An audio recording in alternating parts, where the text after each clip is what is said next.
യേശുവിൽ ഏറ്റവും പ്രിയമുള്ള സഹോദരി സഹോദരന്മാർ, ഈ ദിവസത്തിൻ്റെ ആരംഭത്തിൽ തന്നെ വാഗ്ദത്ത വചനമായി ദൈവം നമുക്ക് തരുന്നത്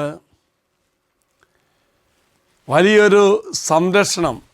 അതിനപ്പുറമായിട്ടും നമ്മുടെയൊക്കെ ജീവിതത്തിൽ ദുഃഖവും പ്രയാസവും തകർച്ചയൊക്കെ വരുമ്പോൾ നമ്മൾ മനസ്സ് മടുത്ത് ചിലപ്പോൾ ചില സന്ദർഭങ്ങളിൽ ദൈവത്തെ പോലും കുറ്റപ്പെടുത്തും.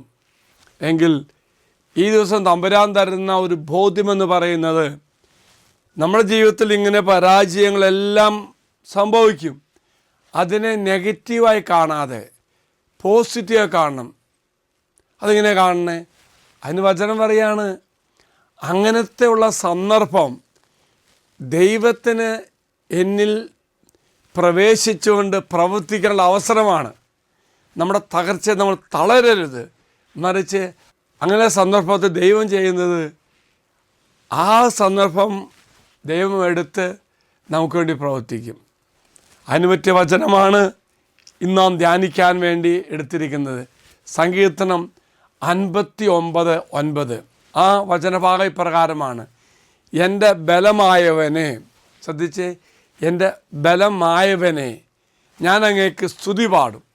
ദൈവമേ, അങ്ങ് എനിക്ക് കോട്ടയാണ്. ദൈവത്തിൻ്റെ പൂർണ്ണ ശക്തിയും സുരക്ഷിതത്വവും അനുഭവിക്കാനുള്ള അവസരമായി ഇതിനെ കാണണം. ഇത് നമ്മെ ദൈവത്തിൽ ആഴത്തിലുള്ള വിശ്വാസത്തിലേക്കും ആശ്രയിക്കാനുള്ള ഒന്നിലേക്കുമായി മാറുമെന്ന് ഒരു വലിയ ബോധ്യമാണ് ഇന്ന് തരുന്നത്. Praise the Lord.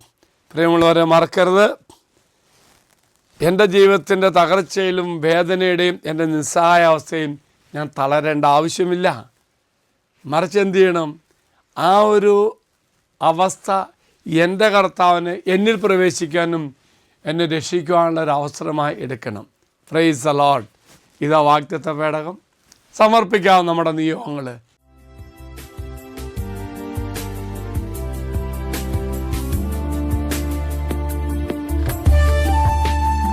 ഇത് നിങ്ങൾ സമർപ്പിച്ച നിങ്ങളുടെ എല്ലാ നിയോഗങ്ങളും അൾത്താരയിലേക്ക് അച്ഛൻ സമർപ്പിക്കുന്നു.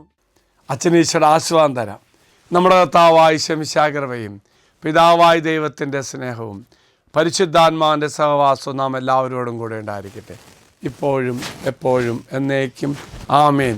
ഒരു നല്ല ദിവസം ആശംസിക്കുന്നു. എല്ലാവരും കർത്താവ് അനുഗ്രഹിക്കട്ടെ.